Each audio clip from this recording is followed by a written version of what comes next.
اور خالق کائنات ارشاد فرماتا ہے وَإِنَّهُ فِي الْآخِرَةِ لَمِنَ الصَّالِحِينَ، اور آخرت میں بھی یہ لوگ اللہ رب العزت کے نیکوکار لوگوں میں شامل ہوں گے، صالحین میں ان کا شمار ہوگا۔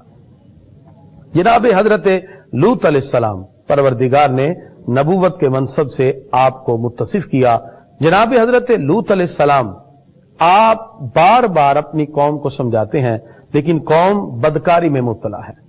رب قدوس نے ارشاد فرمایا، آپ حضرت لوط علیہ السلام بار بار انہیں کہتے ہیں کہ تم بدفعلی کرتے ہو، جو جائز راستے اللہ نے بتائے ہیں تم ان جائز راستوں کی بجائے ناجائز راستوں کا اختیار کرتے ہو، اور بدفعلی اور بدکاری کرتے ہوئے اپنی شہوت کی تکمیل کرتے ہو، لیکن وہ لوگ نہ مانے تو پروردگار نے ان سب کو تباہ و برباد کر دیا۔ اللہ تعالیٰ نے آیت نمبر 31 میں ارشاد فرمایا لما جاءت رسولنا ابراہیم بالبشرا، پروردگار ارشاد فرماتا ہے جب ہمارے فرشتے ابراہیم علیہ السلام کے بعد خوشخبری لے کے آئے اور انہوں نے بیٹے کی خوشخبری کے ساتھ لوط علیہ السلام کی بستی کے تباہ ہونے کے بارے میں بھی بتایا، وہ شہر سدوم تھا۔ اس شہر کو جناب حضرت جبریل امین علیہ السلام نے اپنے پروں پہ اٹھایا اور اوپر لے جا کر زمین پہ دے مارا، اور وہ سارے کے سارے تباہ و برباد ہو گئے۔ اللہ تعالیٰ نے اسی طرح حضرت شعیب علیہ السلام کا بھی ذکر فرمایا۔ خالق کائنات ارشاد فرماتا ہے وَإِلَى مَدْيَنَ أَخَاهُمْ شُعَيْبًا، مدین کی طرف ہم نے انہی کی قوم میں سے شعیب علیہ السلام کو بھیجا، اور وہ اپنی قوم کو سمجھاتے رہے، قوم نہ مانی۔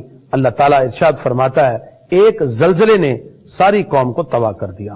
اسی طرح قوم عاد اور قوم سمود اپنے گھروں میں تھے، تباہ و برباد ہوئے۔ اللہ تعالیٰ نے جناب حضرت موسیٰ علیہ السلام کا ذکر کیا اور فرمایا قارون، فرعون، حامان، یہ سارے کے سارے موسیٰ علیہ السلام کا انکار کرنے والے تھے، تکبر میں مبتلا ہوئے۔ اللہ تعالیٰ نے ان سب کو ان کے گناہوں کی وجہ سے صفحہ ہستی سے مٹا دیا۔ نبی کریم صلی اللہ تعالی علیہ وسلم نے پہلی اقوام کا بھی ذکر کیا۔ ناظرین یہاں ایک بات ذہن میں رکھیں، کچھ وہ احوال اور واقعات ہیں جو ہمیں قرآن کی آیات سے ہی ملتے ہیں یا حدیث مبارکہ سے، لہذا جب ہم قرآن کی تفسیر کر رہے ہوتے ہیں تو قرآن کی ہی آیت سے دوسری آیت کی تفسیر واقعے سے ہو جاتی ہے، یا آقا علیہ الصلوۃ والسلام نے کچھ باتیں بتائیں احادیث کی صورت میں، وہاں سے اس کی تفسیر ہو جاتی ہے۔ لیکن کچھ اسرائیلیات بھی ہیں جس سے ہم قرآن کی آیات کی تفسیر کرتے ہیں۔ اسرائیلیات وہ روایات ہیں جو سابقہ جو امتیں گزری، جو سابقہ کتابیں ہیں ان کے اندر سے لی جاتی ہیں، اور اسرائیلیات اکثر ان صحابہ سے بھی مروی ہیں جو پہلے کسی اور نبی کا کلمہ پڑھنے والے تھے، وہ عیسائی یا یہودی تھے، انہوں نے توریت اور انجیل کو پہلے پڑھا، پھر کلمہ پڑھا اور مسلمان ہو گئے، اور جو باتیں ان کی کتابوں میں تھیں اور وہ اسلام سے موافقت رکھتی تھیں انہوں نے پھر وہ ذکر کی۔